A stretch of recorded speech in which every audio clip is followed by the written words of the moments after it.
예, 오늘은 요한계시록 28번째 시간입니다. 제목은 봉인들입니다. 말씀은 요한계시록 6장 3절에서 8절 말씀을 공부하겠습니다. 자, 우리가 지난 시간에 봉인들 첫 번째 뗀 것까지 공부했고요. 오늘은 봉인의 두 번째부터 네 번째 봉인까지 열리는 것을 우리가 공부하도록 하겠습니다. 자, 그러면 두 번째 봉인을 보겠습니다. 계시록 6장 3절입니다. 다음으로 그분께서 둘째 봉인을 여셨을 때 둘째 짐승이 말하기를 와서 보라 하는 것을 내가 들었노라. 둘째 짐승이 말하기를 와서 보라 했습니다. 자, 우리가 이미 배웠었지요. 짐승엔 네 가지 짐승의 모습이 있었는데 여기서 둘째 짐승이라고 했습니다. 둘째 짐승이라는 것은 바로 소입니다. 소. 자, 소의 모양을 한 짐승이 바로 와서 보라 라고 말을 하는 것이죠. 자, 다음 구절입니다. 계시록 6장 4절 말씀. 그러자 또 다른 말이 나왔는데 붉은 말이었더라. 자, 이번에 붉은 말이 나왔습니다. 그리고 그 위에 탄 자에게 땅에서 평화를 빼앗고 그들을 서로 죽이게 하는 권능이 주어졌더라. 그리고 그에게 거대한 칼 한 자루가 주어졌더라라고 했습니다. 자, 여러분, 여기 붉은 말이 나옵니다. 붉은 말.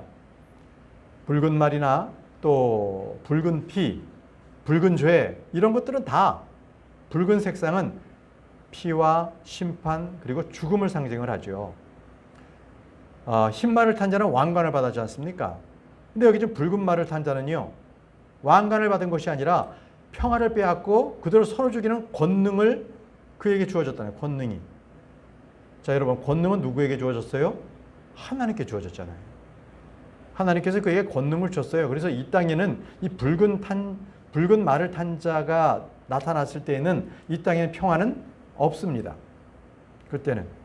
이렇게 이제 붉은 말이다라고 하기 때문에 또 이것이 공산주의로 이렇게 이것을 해석하는 분들도 있습니다. 예, 어쨌든 마지막 시대에는 인본주의 사상이 극대화되는 거고요. 그 다음에 개인 사유화보다는 계속적으로 정부의 통제에 의해서 모든 것들이 하나의 통치 체제로 가는 그러한 세계가 되기 때문에 또 그것도 타당하다고도 봅니다. 그러나 이 시대에 지금 두 번째 붉은 말을 붉은 말을 탄 자는 전쟁을 일으키는 자입니다. 그래서 어느 지역, 어느 나라마다 다 전쟁의 도가니로 빠져들이는 것이죠. 그래서 붉은 말을 탄 자가 나타났을 때는 이 세상의 평화는 없습니다. 자, 우리 주님께서는 이미 이 사탄의 정체를 분명히 알게 해주셨습니다. 그 사탄은 처음부터 거짓말하는 자고요. 살인자였습니다. 살인자. 요한복음 8장 44절에 너희는 너희 아비인 마귀에게 속하였으니 너희가 너희 아비의 정욕들을 행하려고 하는도다. 그는 시작부터 살인자였으며 진리 안에 거하지 아니하였으니 그 안에 진리가 전혀 없기 때문이라. 그가 거짓말을 할 때면 그는 자신에게서 나오는 거짓으로 말하느니라. 이는 그가 거짓말쟁이요 거짓의 아비이기 때문이라고 말씀해 주셨습니다. 자, 그는 시작부터 살인자였습니다. 살인을 하면서 시작합니다. 결국 마귀는요, 죽이는 일, 멸망시키는 일을 하고자 하는 자입니다. 사람을 반드시 멸망시키는 자, 바로 그가 마귀가 하는 일이죠. 요한복음 10장 10절에 도둑은 오직 도둑질하고 죽이며 멸망시키기 위해서 오는 이라라고 했습니다. 여기서 도둑은 바로 마귀를 말합니다. 사탄입니다. 그러나 주님께서는요, 나는 그들이 생명을 얻게 하려고 왔으며 그들이 그것을 더 넘치도록 하려고 왔노라라고 했습니다. 그러니까 마귀가 오는 것은 죽이려고 오는 거예요. 사망, 멸망인데 예수님께서 오시는 것은 생명을 주려고 오시는 거죠. 완전히 반대입니다. 그죠? 사람들은요, 인류 역사 6,000년 동안에 계속적으로 이 땅의 평화를 간구해 왔습니다. 나라마다 평화 조약을 맺고 그렇게 한번 잘 지내보자고 했지만 얼마 안 가서 그 평화 조약은 깨지고 말죠. 그래서 언제든 이 땅에는 평화가 존재하지는 않습니다. 대환란 때는 더 극심하게 전쟁이 일어나죠. 그럼 우리는 언제 진정한 평화를 누릴 수 있겠습니까? 그건 예수 그리스도께서 오셔야만 합니다. 예수님께서 이 땅에 오셔야만 그때 진정한 우리는 평화를 누릴 수가 있습니다. 주님께서 말씀하셨습니다. 요한복음 14장 27절에 내가 너에게 평안을 남겨두나니 곧 내가 너희에게 주는 나의 평안이라. 내가 너희에게 세상에 주는 것과 같지 않은 평안을 주노라. 너희의 마음이 근심하지 않게 하고 그 마음이 무서워하지도 않게 하라라고 했습니다. 진정한 평안은 주님께서 우리 마음에 주시는 것입니다. 그 외에는 어떠한 평안도 우리에게 즐겁게 할 수 없습니다. 코미디언이 우리를 웃겨도 그건 잠시 동안의 웃음을 주지 그 웃음이 지속되지 않지 않습니까? 그러나 주님께서 우리에게 주신 평안은 아주 지속적인 겁니다. 마음에 샘물이 솟듯이 강물이 흘러넘치듯이 그렇게 평안이 가득하게 되는 것이죠. 우리 주님께서는요, 성도들의 마음을 자신의 완전한 평강으로 지키시는 분이십니다. 빌립보서 4장 7절 말씀, 그리하면 모든 지각을 초월하는 하나님의 평안이 그리스도 예수를 통하여 너희의 마음과 생각을 지키시리라 이렇게 하셨습니다. 하나님의 평안이 예수 그리스도를 통하여 너의 마음과 생각을 지키신다는 것이죠. 오직 주님의 평안만이 우리를 완전한 평화 가운데 있게 합니다. 그래서 여러분은요, 하나님의 평안이 여러분들을 주관할 수 있도록 그렇게 여러분 기도하시고 그렇게 주님께 매달리시기 바랍니다. 자, 다음은 골로새서 3장 15절 말씀 보시면요. 그리고 하나님의 화평이 너희의 마음을 주관하게 하라. 화평, 평화, 평안 다 피스입니다. 여기는 이제 화평이라고 번역했어요. 자, 그 화평이 이르도록 너희 또한 한 몸 안에서 부르심을 받은 것이니라. 그리하여 너희가 감사하는 자가 되라라고 했습니다. 우리가 예수 그리스도 안에서의 평안을 누리게 되면 우리는 또한 그분 안에 속한 자들입니다. 그렇기 때문에 그것으로 인해서 너희가 감사하는 자가 되라는 거예요. 평안은 나 혼자만 누리는 것이 아니라 그 평안을 드러내야 합니다. 죄를 져서 하나님을 모르는 자, 예수 그리스도를 믿지 않는 자들에겐 평안이 없기 때문에 참으로 그들에게 여러분들이 주님 안에서의 평안을 보이시고 여러분 스스로가 또한 감사함으로 지낼 수 있기를 바랍니다. 자, 다음 말씀입니다. 계시록 6장 4절 계속적으로 그 말씀 다시 보겠습니다. 그리고 그에게 거대한 칼 한 주가 주어졌더라. 자, 붉은 말을 탄 자가 그는 땅의 평안을 빼앗고 거대한 칼, 큰 칼 한 자루가 그에게 주어졌습니다. 뭡니까? 칼은 전쟁 도구입니다. 살인 도구입니다. 그래서 이 붉은 말을 탄 자는 가는 곳마다 각 민족마다 전쟁을 일으키도록 합니다. 근데 여러분, 이미 이러한 전쟁이나 이 모든 권능은 누가 줬어요? 하나님께서 그에게 주신 거예요. 결국 하나님께서 주시지 않으면 그는 그것을 권능을 행할 수가 없는 거죠. 그래서 이 땅에 있는 것들은요, 저 하늘의 모든 것들이 저 하늘의 통제를 받습니다. 많은 사람들이 자유를 외치지만요, 실상 그들은 바로 이 권능을 받은 자, 그 마귀의 속박 아래 있으면서 그 영에 따라서 공중의 권세 잡은 자 영 안에서 살아가는 게 세상 사람들입니다. 에베소서 2장 2절에 지나간 때에는 너희가 그것들 가운데 이 세상의 경로를 따르고 불순종의 자녀들 안에서 지금 활동하는 영, 곧 공중 권세의 통치자를 따라 살아갔느니라. 언제? 예수 그리스도를 믿기 전에. 그때 우리의 신분은 진노의 자녀, 마귀의 자식들이었다는 것이죠.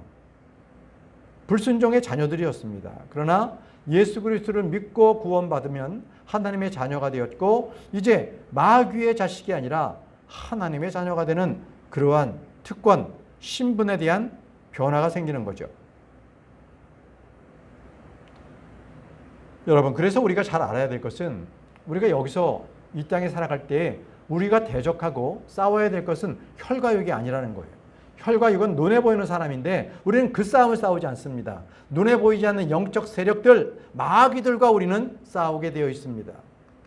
에베소서 6장 12절 말씀 보세요. 이는 우리가 살과 피를 대적하여 맞붙어 싸우는 것이 아니요 오직 정사들을 대적하고 권능들을 대적하여. 여기서 정사, 권능은요 다 영적 존재들인 거예요. 어둠의 세력의 존재를 얘기합니다. 이 세상 어둠의 주관자들을 대적하고 높은 것들이 있는 영적 사악함을 대적하여 맞붙어 싸우기 때문에. 왜 영적 사악함이 저 높은 곳에 있어요? 둘째 하늘에 있습니다. 우주 공간에 있는 거예요. 왜? 셋째 하늘에 있다가 그들은 쫓겨났잖아요. 하나님을 대적해서 쫓겨났잖아요. 루시퍼의 졸개들로서 그들은 다 쫓겨났던 겁니다.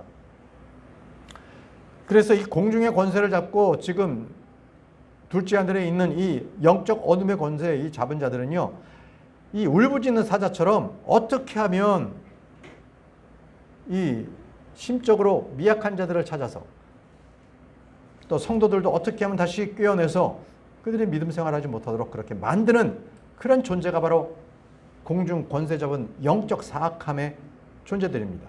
눈에 보이는 게 아니에요. 그래서 우리는 이 눈에 보이지 않는 이들을 맞붙어 싸우려고 할 때 뭘로 싸워요? 말씀의 검으로 싸워야 합니다. 말씀으로 마귀를 물리쳐야 합니다. 자, 그래서 일반적인 사람들한테는 보이지 않는 그 영적 세계, 그렇다고 해서 그 영적 세계가 없는 것이 아니죠. 엘리사는 말이죠, 불말과 불병거를 그는 보았어요. 그러나 그의 종 게하시는 전혀 불병거를 보지 못했었습니다. 그러다가 엘리사가 기도하고 해서 그의 눈이 딱 열리자 온 산을 뒤덮고 있는 불병거 불말을 봤던 것이죠. 주님은요, 제자들에게 저 사탄이 번개같이 떨어지는 것을 내가 보았다고 했어요. 그러나 제자들은 보지 못했죠. 왜? 영적인 것이었기 때문에. 자, 지금 이 시간 사도 요한은 저 셋째 하늘에 가서 올라가서 붉은 말을 탄 자가 거대한 칼을 가지고 있는 것을 보고 있어요. 이 영적 세계 것을 눈으로 보고 있는 거예요, 지금. 다음 말씀을 보겠습니다. 계시록 6장 5절 말씀 보시면요, 이제 셋째 봉인으로 넘어갑니다. 다음으로 그분께서 셋째 봉인에 여섰을 때 셋째 짐승이 말하기를 와서 보라는 것을 내가 들었노라. 그래야 내가 보았는데 보라 검은 말 한 마리라. 그리고 그 위에 탄 자는 자기 손에 한 쌍의 저울들을 가졌더라라고 했습니다. 자, 검은색으로 된 말을 봤어요. 검은색에 된 말. 근데 이 말을, 검은색 말을 보게 된 것은 셋째 짐승이 와서 보라라고 했잖아요. 여기서 셋째 짐승은 세 번째 그룹이죠. 사람의 얼굴을 한 세 번째 그룹이 얘기한 겁니다. 자, 검은 말. 성경에서 검은색은 말이죠, 기근을 말합니다. 기근. 예레미야가 5장 10절. 저희의 피부는 공포스러운 기근으로 인하여 화덕처럼 검었나이다. 기근으로 인하여 어떻게 됐어요? 화덕의 그 검은 수처럼 검게 됐다는 것입니다. 예레미야가 4장 8절에서 9절 말씀에 그들의 안면은 어느 숲보다도 검도다. 그들은 거리들 가운데서 식별되지도 못하는도다. 그들의 피부는 그들의 뼈에 달라붙는도다. 그것은 앙삭해졌으니 나뭇가지처럼 되었도다. 그 왜 저 아프리카에서 우유도 못 먹은 어린아이 보게 되면 갈비뼈가 막 드러나 있잖아요. 못 먹어서. 자, 지금 검은색, 이것은 기근을 말합니다. 칼로 살해된 자들의 배고픔으로 살해된 자들보다 낫도다. 이는 밭의 열매들의 부족함으로 인하여 이들이 수척하고 시달리기 때문이라. 바로 이런 모든 것들을 그들을 안면이 숲보다 검다라고 얘기합니다. 자, 다시 본문으로 돌아가서 계시록 6장 5절. 그 위에 탄 자는 자기 손에 한 쌍의 저울들을 가졌습니다. 자, 검은 말을 탄 자가 있었는데 그 검은 말을 탄 자가 딱 보니까 그 손에 한 쌍의 저울을 갖고 있는 거예요. 한 쌍의 저울. 저울은 뭡니까? 물건을 사고 팔 때 측량하지 않습니까? 장사를 얘기합니다. 장사를 얘기해요. 자, 그러면 우리가 지금까지 첫 번째 흰말, 그는 왕관을 썼단 말이죠. 그럼 그게 뭐예요? 왕이죠, 왕. 왕으로서, 통치자로서 왔다는 거지. 적그리스도가. 정치인이라는 얘기예요, 정치인. 두 번째는 뭐였어요? 붉은 말이잖아요. 붉은 말이 뭐였죠? 거대한 칼을 들었잖아요. 그는 장수, 장관이라는 거예요. 그러니까 군. 그러니까 정치가요, 그 다음에 국방, 전사, 장군이요. 자, 세 번째는 검은 말이죠. 검은 말인데 저울을 들어서 측량을 한다는 거죠. 저울. 다시 말하면 물건을 사고 팔 때 저울이 필요하잖아요. 상인입니다. 경제인. 자, 첫 번째, 두 번째, 세 번째가 다 각각의 일리가 있는 말씀입니다. 첫 번째가 정치인이요, 두 번째가 장군이요, 세 번째가 경제인입니다. 경제인. 이 세 가지를 다 나누고 있습니다. 저희는요, 이러한 말씀 가운데서 이 인물들이 어떠한 특성을 가지고 있는지 전혀 몰라요. 아무런 언급이 없기 때문에 말씀에 언급이 없는 것을 우리는 찾을 수가 없어요. 그래서 자기가 말을 꾸며내서 말을 여기서 덧붙이면 그것은 거짓된 겁니다. 그래서는 안 됩니다. 성경이 말씀하지 않으면 우리는 거기까지만 알면 됩니다. 자, 우리는 지금 말의 색깔과 그들이 가지고 있는 것들만 우리는 지금 알 수가 있는 상황이죠. 자, 다음 구절을 말씀을 보겠습니다. 계시록 6장 6절 말씀. 이어서 네 짐승들 한가운데서 한 음성이 말하기를. 자, 네 짐승들 가운데 한 음성이에요. 네 짐승들이 뭐를 둘러싸고 있죠? 보좌. 그 보좌에서 한 음성이 나왔던 거예요. 네 짐승들 한가운데서, 그러니까 보좌에서 한 음성이 말하기를 1도량의 밀이 1펜이요 3도량의 보리가 1펜이라. 그리고 너는 기름과 포도즙을 손상하지 않도록 주의하라 하는 것을 내가 들었노라. 자, 요한은 계속적으로 네 짐승의 한가운데서 한 음성이 말하는 것을 들었습니다. 그 음성은 하나님이셨습니다. 하나님께서 친히 검은 말을 탄 자, 그 손에 저울을 든 자에게 말씀하셨습니다. 1도량의 밀이 1펜이요 3도량의 보리가 1펜이라고 하셨습니다. 곡물의 가격을 정해 주셨습니다. 여러분, 바로 이 땅에서 어떠한 일어나는 그 재앙도 우연은 없습니다. 모든 것이 다 하나님께서 작정하시고 하나님께서 행하시는 일들입니다. 지금 보세요. 물가의 어떤 가격도 주님께서 딱 책정해 주시는 겁니다. 자, 여기서 보세요. 1펜이라는 말이 나오잖아요. 밀이 1펜이고 보리가 1펜이라고 하잖아요. 그 양에 따라서. 1펜이는 당시 일꾼 하루 품삯이었습니다. 하루 품값. 마태복음 20장 2절 말씀 보세요. 마태복음 20장 2절. 그래야 그 인부들과 하루에 1펜이로 합의를 보았을 때 그는 자기 포도원으로 그들을 들여보냈더라. 포도원에서 일하는 일용직 노동자의 하루 품삯이 1펜이라는 것이 1펜이. 그럼 뭐예요? 지금 대환란 때는 밀 한 대 또는 보리 석 대가 바로 1펜이었다는 거예요. 노동자의 하루 품삯이었다는 거예요. 그 얘기 뭐예요? 노동자가 하루 벌어서 하루 먹고 살기가 아주 힘들고 빠듯했다는 것이죠. 이것은 바로 경제적인 파탄이 일어났다는 겁니다. 온 세계가 경제적인 파탄이 일어난 거예요. 예를 들어 볼게요. 성경 말씀 통해서 엘리사 때에 시리아가 침공을 했어요. 그때 사마리아 성을 둘러싸여 있기 때문에 사마리아 성에선 엄청나게 이 식료품 가격이 폭등했어요. 지금까지 들었습니다. 열왕기하 6장 24절 25절 말씀 보겠습니다. 그리고 이러한 일이 있고 나서 다음과 같은 일이 있었으니 시리아 왕 베나다시 그의 모든 군대를 집합시켜 올라와서 사마리아를 포위하였더라. 그러자 사마리아에 심한 기근이 있었더라. 그리고 보라, 그들이 이것을 포위했을 때 마침내 나귀 한 마리의 나귀 한 마리 머리에 먹을 게 뭐가 있겠어요? 근데 머리 한 마리가 은하 80개에 팔렸어요. 또 비둘기 똥을 어떻게 먹겠습니까? 그런데 비둘기 똥도 그 똥이라도 먹으려고 4분의 1 컵이 비둘기 똥을 잘라서 4분의 1 정도의 조그만 게 은하 5개에 팔렸다는 거예요.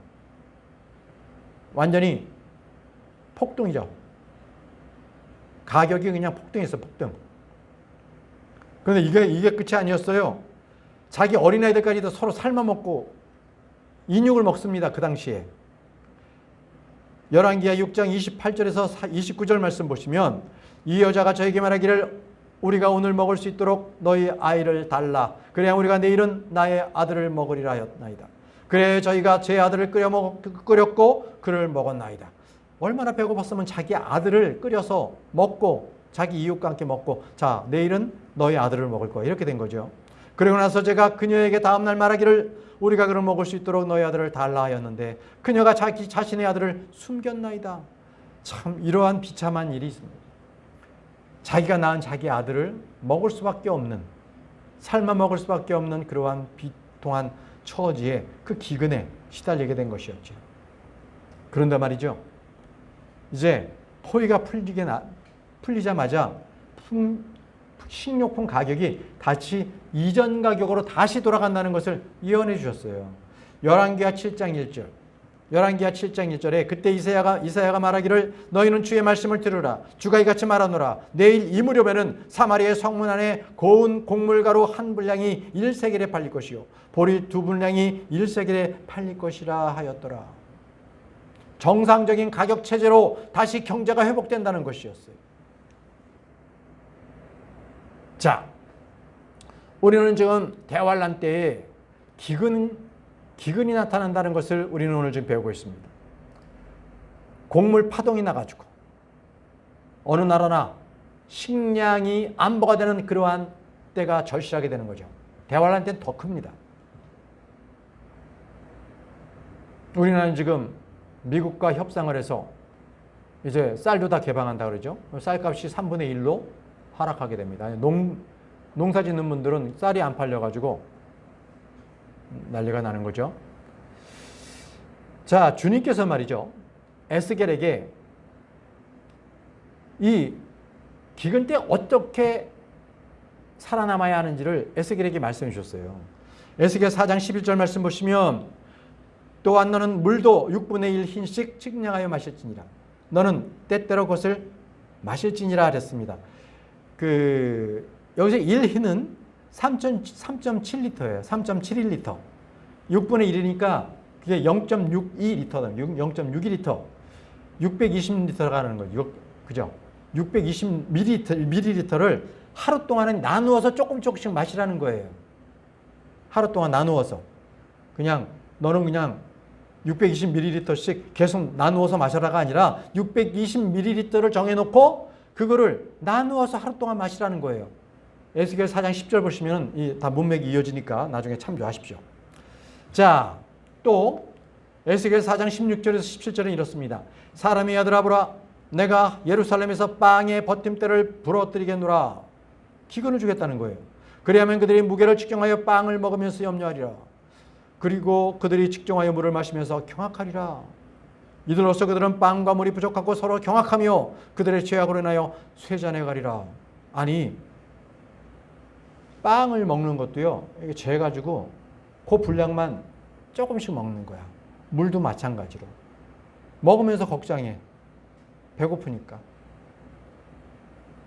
생명을 계속적으로 연명해 가야 하니까 너무 힘든 거예요. 바로 그 기근의 때를 지금 말씀하고 있는 겁니다. 다시 본문 말씀 돌아가서 계시록 6장 6절에 그리고 너는 기름과 포도즙을 손상시키지 않도록 주의하라라고 했습니다. 여러분들에게 아주 중요한 정보가 나갑니다. 대환란 때는 기름과 포도즙은 기근이 들지 않습니다. 손상시키지 말라고 하셨으니까 여러분 이때 혹시 주님 믿지 않는 분이 이 방송을 보신다면 대환란 때는 기름과 포도즙, 포도원을 여러분들 경적하시기 바랍니다. 피해를 입지 않고요. 그들은 떼부자가 됩니다. 전혀 손상당하지 않기 때문에 그래요. 그 기근이 당하는 볼과 쌀과 보리와 밀은 그냥 그 1년 경작이잖아요. 그런데 기름, 올리브유, 그 다음에 포도즙, 포도나무, 이건 다 나무에서 난다는 거예요. 나무에서. 자, 그렇기 때문에 이 올리브유하고 포도즙만을 잘 여러분들이 저 대환란 때 남은 분들은 그거를 잘 관리하면 먹고 살 겁니다. 올리브유는요, 뭐 요즘 우리나라 식탁에도 음식 만들 때 쓰잖아요. 그죠? 올리브유를 뿌려서도 먹고. 그리고 성경에도 보면요, 불을 밝힐 때도 쓰지만 사람이 다쳤을 때도 기름을 발랐어요. 올리브유를 발라가지고 소독을 했단 말이죠. 포도즙은요, 그거는 음료수를 마시기도 했고요. 그거는 발효하면 술도 됐잖아요. 그래서 선한 사마리아인을 보게 되면 강도 만난 사람을 만났을 때 그가 어떻게 했어요? 기름과 포도즙을 써가지고 그를 상처난 사람을 발라줬단 말이에요. 상처에다가. 자, 여기 기름과 포도즙은 모두가 다 성령을 상징합니다. 성령을. 다 성령을 상징하는 거고요. 이걸 봤을 때 대화를 할 때 하나님께서 기근을 보내주시지만 밀과 보리 이러한 먹을 것들은 싹 기근이 들지만 그럼에도 주님께서 심판을 집행하시면서도 하나님의 자비는 완전히 제거하지 않았다는 거죠. 기름과 포도즙은 놔두셨다는 거예요. 놔두셨다는 겁니다. 자, 계시록 6장 7절 말씀으로 우리 다음 본문 말씀으로 들어가겠습니다. 다음으로 그분께서 넷째 봉인을 열었을 때 넷째 짐승이 말하기를 와서 보라 하는 것을 내가 들었노라. 넷째 짐승 독수리입니다. 그죠? 독수리. 날짐승의 왕 독수리 네 번째가 와서 보라라고 말했습니다. 자, 그런데 네 번째가 와서 보라고 했을 때 넷째 봉인이 열렸죠? 여기까지. 우리는 지금요. 셋째 봉인까지는 계속적으로 기근이 들고 전쟁이 있고 그 다음에 지진이 있고 이랬잖아요. 그죠? 그런 시대예요. 이거 전 3년 반을 얘기합니다. 대환란의 전 3년 반. 기근의 시작이라는 것이죠. 우리가 지난 시간에 이미 배웠어요. 우리 주님께서 말씀하시기를 마지막 때가 시작할 때 그때는 전쟁과 지진과 기근이 나타나기 시작할 때 고통의 시작이라고 했거든요. 대환란의 시작이 바로 그 징조입니다. 지금 여기까지 바로 세 번째 봉인을 열 때까지가 바로 그 시대였던 거예요. 전 3년 반이라는 거죠. 그럼 이제부터 넷째 봉인을 여시는 것 이때부터가 후 3년 반입니다. 후 3년 반 뭐라고 그래요? 성경에선 42개월 1260일 한때 두때 반때 아시죠? 자, 이렇게 표현되어 있어요. 그래서 지금부터는 후 3년 반을 지금 내릴 재앙을 말씀을 하고 있습니다. 자, 계시록 6장 8절 말씀 볼게요. 이에 내가 바라보았는데 보라 창백한 말 한 마리라. 그리고 그 위에 앉은 이의 이름은 사망이었고 지옥이 그 애들을 따랐더라. 그리고 땅의 4분의 1에 대한 권능이 그들에게 주어졌으니 칼로 굶주림으로 사망으로 땅의 짐승들로 죽이고자 함이라 라고 하셨습니다. 자, 그동안은 말의 색깔을 얘기했는데 여기서는요 말의 상태를 얘기합니다. 창백한 말. 말이 뭐 검었다 붉었다 이게 아니라 창백하다는 거예요. 창백하다. 보기에 아주 흉한 거죠. 그런데 독특한 것은 이 창백한 말, 그 위에 앉은 자의 이름이 나타나요. 이름이. 뭐라 그랬어요? 사망. 그 이름은 또 지옥. 사망과 지옥이라는 거예요. 그래서 사망은요, 이름이 사망이고 지옥이 그 애들을 따랐다고 말씀을 하고 계세요. 그렇기 때문에 여러분 구분하세요. 사망이 뭡니까? 육신의 죽음을 사망이라고 그래요. 지옥은요, 사망하면 혼이 가는 곳이 지옥이에요. 몸과 혼을 지금 다 얘기하고 있는 거예요. 그런데 우리 주님은요, 지옥과 사망의 열쇠를 다 갖고 계세요. 다 열쇠를 갖고 계시는 분이세요. 계시록 1장 18절 말씀. 나는 살아있으나 죽었던 자라. 그런즉 보라 나는 영원히 살아있노라. 아멘. 그리고 지옥의 열쇠들과 사망의 열쇠들을 가지고 있노라. 예수님께서 지옥의 열쇠들, 사망의 열쇠들을 가지고 있습니다. 지금 창백한 말을 탄 자의 이름은 사망이었습니다. 그를 따라 지옥이 따라가고 있습니다. 자, 여러분, 이 말씀을 통해서 우리는 알아요. 사망과 지옥은 함께 다닌다는 거예요. 거대한 백보자 심판이 있을 때 그때 거기서도 사망과 지옥이 자기 속에 있는 자들을 다 내어줍니다. 백보자 심판 때 심판받게. 계시록 20장 13절 보시면요. 그리고 바다가 그 안에 있던 죽은 자들을 내어주었고 사망과 지옥도 그것들 안에 있던 죽은 자들을 넘겨주었더라. 그러자 그들 각인이 각자의 행위들에 따라 심판을 받았더라. 무슨 심판? 백보자 심판. 구원받지 못한 자들의 심판. 그때 사망과 지옥 속에 있었던 그들이 다시 부활하는 거예요. 둘째 사망 아니에요. 둘째 사망. 근데 이들은 사망과 지옥이 다 함께 동반으로 브로스로 첨벙하고 떨어집니다. 불옷으로 던져지는 거예요. 계시록 20장 14절 그리고 사망과 지옥도 불의 호수 속에 던져졌더라. 이것이 둘째 사망이라. 자, 지옥에 혼이가 있는데 그들도 부활해요. 부활하는데 부활해가지고 바로 불옷으로 던져지는 것을 둘째 사망이라고 합니다. 우리는 첫째 부활에 참여한 자예요. 예수 그리스도께서 첫 열매 되시잖아요. 우리는 거기에 클러스터입니다. 열매 드립니다. 예수님과 함께 우리는 공중으로 올라가고 셋째 하늘에서 우리는 혼례식을 치르고 땅에는 대환란이 있고 대환란 끝에 우리는 예수님과 함께 이 땅에 내려와서 이제 혼인 예식 그 잔치를 벌이죠. 네. 자, 사망과 지옥은 함께 다닙니다. 이 말씀은 이스라엘이 적그리스도와 맺은 그 협정에서도 잘못된 협정이에요. 그 잘못된 협정을 맺을 때도 나옵니다. 이사야 28장 15절. 이는 너희가 이같이 말하였기 때문이니 우리가 사망과 언약을 맺었고 지옥과 우리가 협정을 맺었도다. 이스라엘 백성이 적그리스도와 함께 사망과 지옥에 대해서 협정을 맺습니다. 넘치는 채찍질이 통과하여 지나갈 때 그것이 우리에게 닥치지 아니하리라. 이는 우리가 거짓말을 우리의 피난처로 삼았으며 날조된 것 아래 우리가 우리 자신을 숨겼기 때문이라 하였도다. 여러분, 마지막 때가 이럴 거예요. 사망과 지옥이 함께 다니고 그들과 함께 협정을 맺지만 결국은 그것은 사망과 지옥으로 떨어지는 그러한 일만 나오는데 사망과 지옥은 아까 뭐였죠? 어떤 사람의 이름이었죠? 예수 그리스도는 생명을 주시는 분이시고 마귀는 사탄은 죽이는 자예요. 사망시키는 자입니다. 그렇죠? 지옥이 바로 그 뒤를 따라가는 거고요. 자, 여러분, 마귀는요 죽음의 권능을 가진 자를 말합니다. 히브리서 2장 14절입니다. 그런즉 자녀들이 살과 피에 참여하는 자이므로 그분께서도 친히 이와 같이 동일한 속성을 취하셨느니라.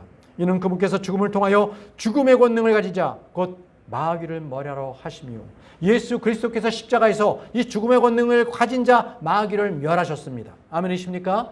예수 그리스도를 믿는 자들은 이미 그들은 죽음의 권능자의 손아귀에서 구출받았어요. 구출받은 겁니다. 이 죽음의 권능을 가진 자, 그 이름이 바로 사망이죠. 마귀입니다. 그런데 예수님께서는요, 유다 이스카리옷, 예수님을 배반해서 넘긴 자, 유다 이스카리옷을 일컬어서 그를 파멸의 아들이라고 했다는 거예요. 파멸의 아들. 바로 죽음, 지옥의 아들이라는 겁니다. 요한복음 17장 12절 말씀을 보세요. 제가 세상 속에서 그들과 함께 있는 동안 저는 그들을 당신의 이름으로 지켰나이다. 당신께서 제게 주신 자들을 제가 지켰으며 파멸의 아들을 제외하고는 누구? 유다 이스카리옷. 그들 중 아무도 잃어버린 바 되지 아니하였으니 성경 기록이 성취되게 하려 함이니이다 라고 했습니다. 한 말씀 더 볼까요? 데살로니가후서 2장 3절 아무도 어떤 방식으로든 너희를 속이지 못하게 하라. 이는 먼저 떨어져 나가는 일이 오지 않으면 그날이 오지 아니할 것이요. 그리고 나서 그 죄의 사람 곧 파멸의 아들이 드러나지 않으면 그날이 오지 않을 것이기 때문이라. 파멸의 아들, 적그리스도, 사탄이 나타나지 않으면 아직은 대환란을 시작하지 않는다는 거예요.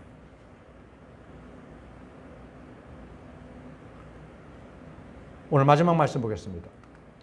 계시록 6장 8절까지만 우리가 공부하겠습니다. 왜 안 넘어갈까요? 배터리가 다 된 것 같습니다. 오, 이상하다. 넘어갔다. 잠깐만요. 테스트하다요. 아, 이게 시스템이 약간 좀 잠깐 멈췄군요. 자, 마지막 절입니다.